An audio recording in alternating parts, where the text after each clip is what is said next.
Pop, The Invention of Bubble Gum by Megan McCarthy. On a small street in Philadelphia in the 1920s, there was a factory owned by the Wheeler family. Inside the factory, lots of gum and candy were made.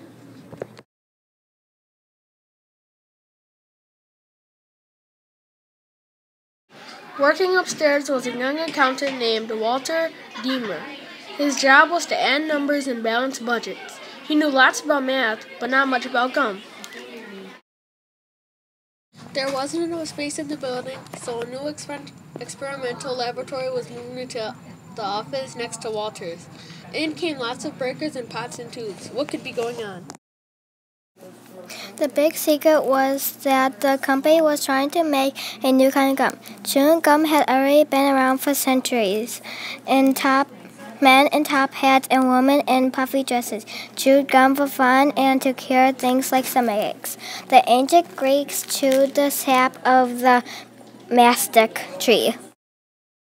And American Indians introduced earlier settlers to spruce tree resin, a sticky substance that could be chewed.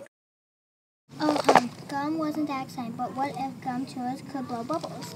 Now that would be something. A world full of bubble gum blowers. Every day Walter watched what went on inside the laboratory. There wasn't much progress. One day his boss gestured toward one of the kettles containing a gum experiment and said, "Watch that, will you?" After a while, I was not only watching it, I was doing it. Walter said he added a bit of this and a bit of that, but still nothing. Perhaps making the new gum was impossible after all, and soon Walter's boss had given up. Walter had it. He spent months playing with different mixtures. Finally, something was happening. Bubbles. Big, glorious bubbles. The mixture needed flour, so Walter added a bit of flour, cinnamon, a dish of white wintergreen, a drop of vanilla. Could this bubble batch be bubblegum? Walter put a wad into his mouth and began to chew. When the time was right, he blew a magnificent bubble. "I had it," Walter said.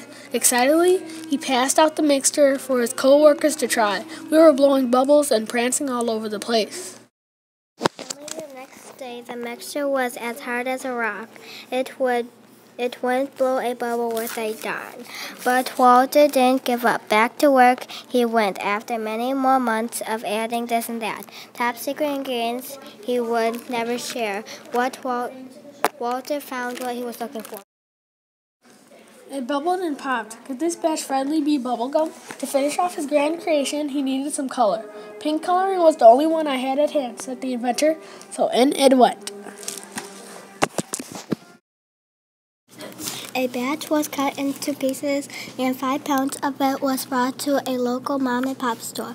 It was the day after Christmas and the kids who came into the store got the present of a lifetime.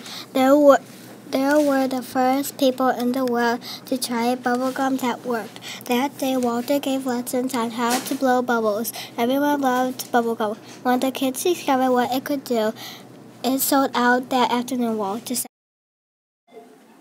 Walter's Double Bubble was such a success that the Fleer Corporation made truckloads of delicious bubble gum. It was delivered to small stores and big stores alike. After being promoted to vice president and then later returning from flyer, Walter enjoyed the rest of his life in a relaxed manner. He was known to ride around on a giant tricycle and look to invite the next door kids over for what else? Bubblegum contests. Walter Dimmer never got rich from his invention, but he didn't seem to mind. "Even I've done something with my life," he said. "I've made kids happy around the world." The end.